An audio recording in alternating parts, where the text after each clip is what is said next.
I'm Jeff Halper from the Israeli Committee Against House Demolitions on our October update of what's happening in our region of the world. But as you can see, I'm not, well, you can't really see, but you can kind of get an idea from the background that I'm not in Jerusalem this time, but I'm here in London or near London for a 3-week speaking tour and a conference, an ICAHD conference, our group, the Israeli Committee Against House Demolitions. So I'm here with Linda Ramsden, who, of course, most of you know, is the director of ICAHD UK and is hosting the conference. So I thought, as long as I'm here, we'll start, and Linda will present, the conference and a little bit about ICAHD UK, and then I'll come back for a few minutes for a brief political update. Thank you. Yes, well, it's wonderful to have you here with us, Jeff, for a very extensive program over the next few weeks. And primarily happening will be our conferences. We've got one in London on the 19th of October and another on the 20th of October in Edinburgh. And the theme for the conferences is focusing on the big picture.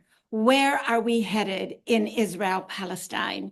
Over the last year, what's happening in Gaza and then spreading further afield, now affecting all of the West Bank and Lebanon as well, has caused the world to sit up and take notice. We say it's taken a genocide for there to be global mobilization. But where are we going with that? Where are we going with governments that are complicit? We've got huge marches, student encampments. The BDS movement is growing, but all of that to what end? So we are about equipping people for strategic campaigning to try to get to the point where this comes to an end, where we can move on to a genuine peace in the Middle East. So we appreciate Jeff's analysis.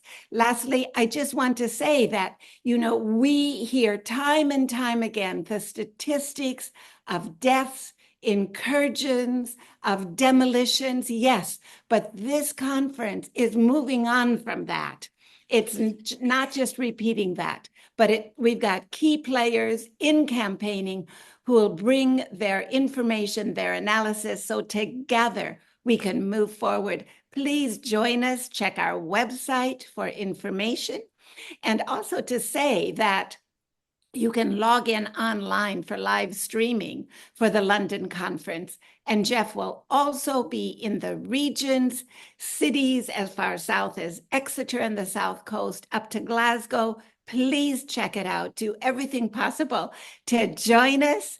And know that we'll be doing lobbying, meeting with other NGOs, really making the most of Jeff's time in the UK. So, Jeff, we're so glad you made it. Okay, over to you. Over to you. Okay. Thank you. Okay. All right. Thanks, Linda. So this is ICAHD's work. We're on the ground, as you know, resisting, especially with the focus on house demolitions, but beyond that as well, reacting to what's happening on the ground, trying to publicize to the world what's happening on the ground so the Palestinians there don't get lost in the shuffle. But at the same time, then taking the analysis that we have that's grounded in what we're experiencing there, being there in Palestine, out to the wider public so that we can together begin to strategize, because this is an international struggle. The Palestinians cannot, sometimes like in anti-colonial movements of the past, where, the FLN or even the ANC and other anti-colonial forces were able to drive out the colonial powers, partly because of a changing world scene after World War II, of course, where Britain and France and Portugal and some of the other colonial powers weren't able to maintain this presence anymore. But at the same time, there was a growing sense that colonialism is bad and it's wrong, and people have a right to self-determination. So the wind was at the back of the anti-colonial movements. today, the Palestinians are kind of alone in this struggle. I mean, there are still some colonial places in the world, and we might even mention places like Tibet, yeah, or the Kurdish issue, and in other parts of the world, there are people fighting also against colonial oppression. But for the most part, the anti-colonial period kind of wound up in the 1960s, moving a little bit into the 70s. And so the Palestinians had always been at the center of the anti-colonial struggle. The Palestinian issue has always been what I call a global Palestine. It's always meant much more than simply Palestine itself, because the Middle East itself has been at the center of Western imperialism for so many decades. And so the Palestinian struggle, in a sense, is a microcosm of the wider struggle of the peoples of the Middle East for freedom from this Western imperialism and economic exploitation, and being used as a base, as Israel is, as a base for Western expansion and control and so on of their own of Middle Eastern energy resources and geopolitical resources. But at the same time, Palestine is also an issue in and of itself, of course. So that the Palestinians are in a situation where, after the anti-colonial movement kind of completed successfully its mission, Palestinians have been left kind of dangling in a way. In other words, the world has moved on from anti-colonialism, even though the Palestinians have tremendous support among the peoples of the world.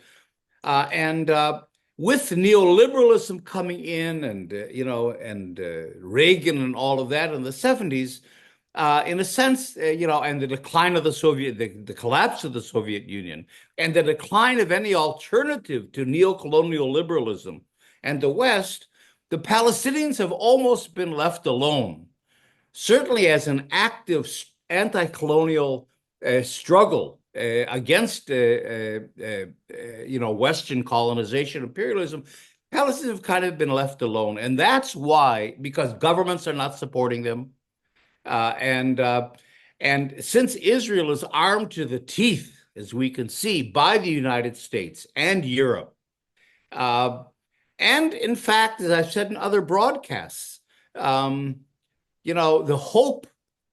When the Soviet Union collapsed and you had the collapse of this alternative to Western capitalism and so on, there was a time in which the United States saw itself as the monopower, the superpower of the world. And there was a hope that the BRICS countries, this BRICS coalition, Brazil, Russia, India, China, South Africa, that has now been expanded to include about 20 countries, would be that new alternative, an alternative that was partly socialist, or at least a mixed socialist, capitalist, kind of economy, one that would create alternative financial structures to the IMF and the World Bank and so on, that would allow, through the UN and other international institutions, the global South to have its voice finally. After they was shut down, the anti-colonial movement succeeded, but they did not succeed in breaking through into those international institutions that control the political and financial realities of the world. That remains to be done, and the hope was that the BRICS countries might do that. The problem is, as I've written about in my book, War Against the People, is that arms and technologies of repression, transcend ideologies. And so, as we can see what's going on in the Middle East today, China has been very quiet. Where's China? Especially because China is one of the main allies of Iran. China has no oil, and a lot of its oil comes from Iran. Where's China? Well, Israel is one of the main arms exporters and technology of repression exporters to China. Where's India? Which is next door to Iran and that whole part of the Middle East. Well, the extreme fanatical Hindu nationalism of Modi's movement and government grew up together with Zionism. Some of the intellectual leaders of Zionism were in contact with the intellectual leaders of Hinduvatu, of this Hindu nationalism back in the 1940s. So that in a sense, they grew up together as kind of fascistic, religious, messianic sorts of movements. And so India is super pro-Israel, even though it's a key to and Israel is, after Russia, I think the second largest arms exporter to India. And you take, of all the BRICS countries, only really South Africa has stepped out in terms of going to the ICJ and the ICC and in the UN and so on. And so we're in a situation where, Israel it's a very unusual situation in which Israel, in a sense, has the support of the global North, the United States and NATO and so on. But the Palestinians do not have the support. They have kind of a moral support. And in the UN, of course, in votes in the General Assembly, they have support, but that doesn't include the Security Council, which again is a decision-making body of the UN. The Palestinians don't have that active support of the BRICS countries, and there isn't the pushback to American and NATO support of Israel from these other coalitions that should be the allies of the Palestinians. And so I say again, the Palestinians are really kind of alone in this struggle. Their only allies being really us, the international civil society. We're the ones that are furthering the Palestinian issue, preventing it from disappearing in the media, I think, preventing it from disappearing in all the power politics that are being played in the world. And so I think,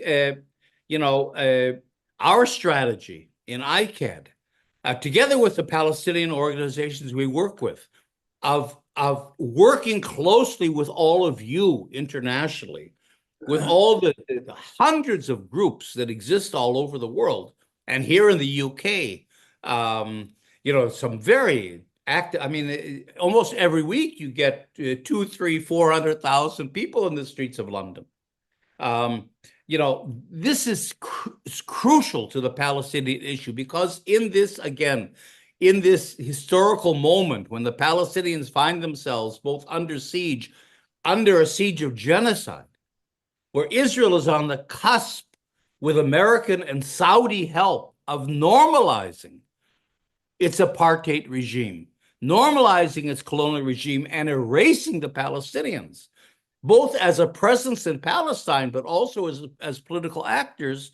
The only meaningful allies the Palestinians have are us, the international civil society.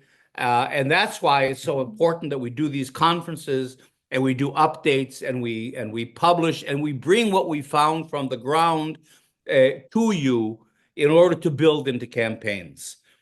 So I'll finish by saying that the hope has been, because as you know, ICAHD has been very active with the Palestinian-led organization in Palestine that we helped found, even called the One Democratic State Campaign, because ICAHD has always felt that there has to be a political solution. The political solution has to come from Palestine itself, and it has to be a solution articulated by Palestinians.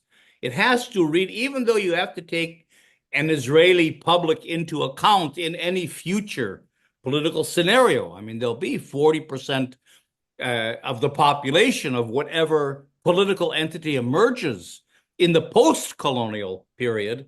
Nonetheless, any post-colonial solution that's just and workable has first and foremost to address the basic Palestinian needs, the refugees, land issues, the right of Palestinian self-determination, and how is that translated into a political system, compensations, the ability to develop again, to rejoin the wider Middle East. All these, And all these have to be articulated by Palestinians. They're the ones that have to really tell us what kind of a political structure is necessary in order that their needs after all these decades are addressed. And ICAHD is a part of that process. The problem is, of course, that it's very hard these days, and this is a part of the update as well, for the Palestinians to do that. You know, they've been fragmented by the international community and certainly by Israel. So Palestinian communities in the refugee camps in the Arab world and abroad, and then within Israel, and of course within different parts of the West Bank that can't communicate with each other. Nablus can't communicate with Hebron. And of course, Gaza, that has been always disconnected and now destroyed. You know, it's difficult even for Palestinians not only to meet, which is impossible, but even to communicate in any kind of a meaningful way. The United States, in the Oslo process, and Israel put into place the Palestinian Authority, which is a collaborationist regime. So the Palestinians are living under two occupations, Israel and its collaborationist ally, the Palestinian Authority, which is a repressive authority that prevents any kind of discussion about anything beyond the two-state solution. So the Palestinian Authority is really pushing this two-state solution that is obviously simply a mechanism to allow Israeli control of the country. There is no two-state solution except apartheid. And that's what the Palestinian Authority is advocating. So they have to fight against their own authority. And at the same time, of course, there's legitimate different political streams within the Palestinian community. So without getting into all of that, what I'm trying to say is it's taking time for the Palestinians to come together. And in that, we can help them as well. Certainly, as their international allies, we can help provide space for them. For example, it's impossible for them to meet, even in the Middle East. So what if groups would take the initiative? There's a certain disconnect here. And I know I'm going on too long, so I'm gonna try to wrap this up here. There's a disconnect between the tremendous efforts and creative energies for the Palestinians that's being conducted abroad, like here in the UK, with all the organizations and all the campaigning and all the outpouring of support, and the Palestinians in Palestine who are actually isolated, who aren't a part of those wider movements, you see? And they're not brought into the conversation. So we have to try to work to strengthen the ties between Palestinians on the ground, many of which are not known to the international community, local activists, local people struggling, even local political leaders are not known, to people abroad, but their voices have to be brought in. And then together we have to enable Palestinians to meet and begin to formulate their own political plan for the future. So that groups here, for example, if they were in contact with Palestinians throughout Palestine and the refugees that have always been excluded, and the diaspora, of course, could provide spaces. You could have a conference in London if it was funded and somewhere where Palestinians from all over could meet, or Turkey, or Cyprus, or maybe even Jordan. In other words, there are very concrete ways in which civil society, the activist groups here, could really support and give the space and the encouragement to the Palestinians to begin to meet and formulate a political plan, because they're the only ones that are able to do that, but they're not able to do that, partly for financial reasons. No resources to go fly to Cyprus to meet, so that's important, and no space for them to meet. So it's important to help them find space as well. So what we have to do then is really, I think, find ways in which we in Palestine, Palestinians and anti-Zionist Israelis like myself and ICAHD, and that's part of the point of my being here, we try to collaborate with groups here in terms of how can we work better together, Uh, uh, so that's a part of it.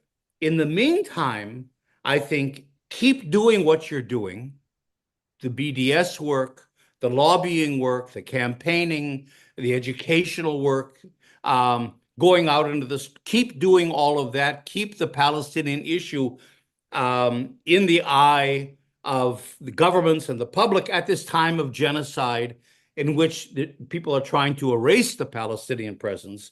But at the same time, we have to monitor the political process as well.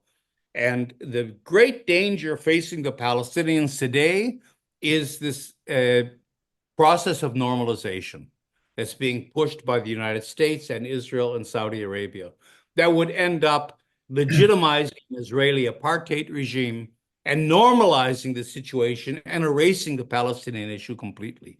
So we have to, I guess my message now is let's work together, all of us, to try to strengthen that connection between the work all of you are doing and the work that we're doing in Palestine, both Palestinians and Israelis as partners, but also the Palestinians themselves in terms of needing to meet to formulate their own political agenda.